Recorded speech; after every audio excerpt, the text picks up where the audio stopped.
Friends, आज के video में मैं एक ऐसा पावरफुल ऑर्गेनिक फर्टिलाइज़र बनाने वाली हूँ जो आपके प्लांट की बहुत सारी समस्याओं का समाधान करेगा और पौधे को इसका किसी तरह का साइड इफ़ेक्ट नहीं होगा। पूरे वीडियो में मेरे साथ बने रहें। इसका बनाने का तरीका जानना बहुत ज़रूरी है। इसके साथ ही पौधे पर किस तरह से यूज़ करना है ये भी जानकारी होनी चाहिए।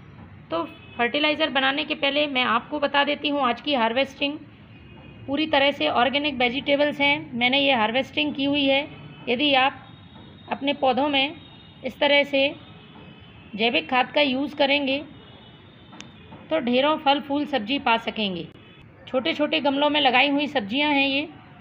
तो चलिए शुरू करते हैं फर्टिलाइज़र बनाना। फ्रेंड्स, सरसों की खली का नाम तो आपने सुना ही होगा यदि गार्डनिंग करते हैं तब भी, और यदि आप गार्डनिंग करने का शौक़ रखते हैं तब भी। लेकिन सरसों की खली का हम सही तरह से इस्तेमाल नहीं कर पाते हैं और पौधे में इसके उतने फ़ायदे देखने को नहीं मिलते हैं जितने फ़ायदे होने चाहिए। तो आज मैं जिस तरीके से सरसों की खली का फर्टिलाइज़र बनाने वाली हूँ उस तरीके से पौधे को इसके बहुत ज़्यादा बेनिफिट होंगे।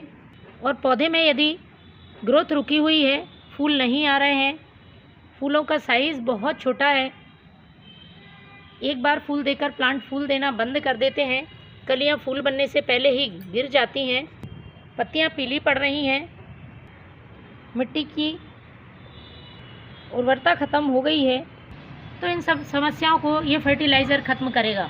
सभी पोषक तत्वों से भरपूर है। एनपीके के साथ साथ कई माइक्रोन्यूट्रिएंट्स इसमें मौजूद हैं। आप इसको अपने सभी प्लांट्स पर इस्तेमाल कर सकते हैं।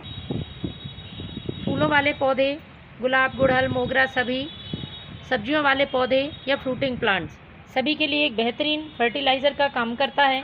लेकिन सरसों की खली का यूज़ करते समय में कुछ सावधानी का ध्यान रखना होता है, वरना इसके कुछ साइड इफ़ेक्ट भी प्लांट पर हो सकते हैं। तो मैं वो सावधानियाँ बता देती हूँ, उसके बाद हम फर्टिलाइज़र बनाते हैं। सबसे पहली बात, सरसों की खली का जब हम लिक्विड फर्टिलाइज़र बनाते हैं तो उसको कच्चा यूज़ नहीं करना होता है, पूरी तरह से फर्मेंट हो तभी आपको प्लांट पर यूज़ करना है। दूसरी बात, पौधे में ये लिक्विड फर्टिलाइज़र बिना डाइल्यूट करे हमें नहीं डालना है। तीसरा, इस फर्टिलाइज़र का आपको अपने प्लांट पर स्प्रे नहीं करना है, डायरेक्ट सॉइल में डालना है। जब भी आप इसका यूज़ करें तो मिट्टी ड्राई होनी चाहिए, गीली मिट्टी में यूज़ नहीं करना है। यदि आप गीली मिट्टी में इस फर्टिलाइज़र का यूज़ करेंगे तो पौधे को फंगस लगने का खतरा हो सकता है। क्वांटिटी का ध्यान रखना है, बार बार इसे रिपीट नहीं करना है, महीने में एक बार ही इसका इस्तेमाल करें और जितनी मात्रा मैं बताने वाली हूँ उतनी ही मात्रा में आप प्लांट पर यूज़ करें। बिल्कुल अलग तरीके से मैं ये फर्टिलाइज़र बनाने वाली हूँ।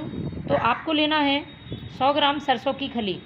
मुट्ठी में माप करें तो 1 से 1.5 मुट्ठी आप इस सरसों की खली को ले सकते हैं। 1 लीटर पानी में मैं ये फर्टिलाइज़र बनाने वाली हूँ और आगे जब डाइल्यूट करूँगी तो ये फर्टिलाइज़र लगभग 10 लीटर का बनेगा, जो कि आपके बहुत सारे पौधों के लिए पर्याप्त है। तो आपको लेना है एक प्लास्टिक का ड्रम और उसमें ये 100 ग्राम सरसों की खली डाल देनी है। इसके बाद हमें डाल देना है लगभग 1 लीटर इसमें पानी। इसके बाद हम एक और चीज़ ऐड करेंगे जो कि इसकी पावर को और भी ज़्यादा बढ़ा देगी। पहले मैं पानी डाल देती हूँ। अब हमें इसमें जो दूसरी चीज़ मिलानी है वो है ये छाछ, जिसे हम मट्ठा या बटर मिल्क भी बोलते हैं। कैल्शियम का रिसोर्स है और भी इसमें कई पोषक तत्व मौजूद होते हैं। इसके साथ ही प्लांट की इम्यूनिटी को बढ़ाने का काम करता है, मिट्टी में गुड बैक्टीरिया इंक्रीज़ करता है। तो इसको हमें इसी में डाल देना है लगभग 1 कप। अब फ्रेंड्स, इसको हमें ढककर रखना होगा 4 दिन के लिए। सेमी शेड एरिया में आप ढककर रखें। 4 दिन में अच्छी तरह से ये फर्मेंट होगा। जब तक फर्मेंट नहीं होता है हमें इसका प्लांट पर यूज़ नहीं करना है। दूसरी बात, इसे हमें रोज़ ढक्कन खोल के एक बार लकड़ी की सहायता से चला देना है, जिससे ये पूरी तरह से मिक्स हो जाए। तो फ्रेंड्स, 4 दिन पहले मैंने ये फर्टिलाइज़र बनने को रखा था। चलिए उसे देखते हैं और बताते हैं उसका प्लांट पर यूज़ कैसे करना है। तो मैं आपके सामने ही इस फर्टिलाइज़र को देख रही हूँ। ये देखिए पूरी तरह से फर्मेंट हो गया है। आपको ऊपर ये वाइट लेयर दिख रही होगी, इसमें हल्की सी स्मेल भी आ रही है। अब हम इसको मिक्स कर लेते हैं। तो फ्रेंड्स, ये जो मैंने फर्टिलाइज़र तैयार किया है, ये लगभग 5 लीटर फर्टिलाइज़र मैंने बनाया है। प्लांट्स ज़्यादा हैं, तो अब हम इसे प्लांट पर डालने के पहले डाइल्यूट करेंगे।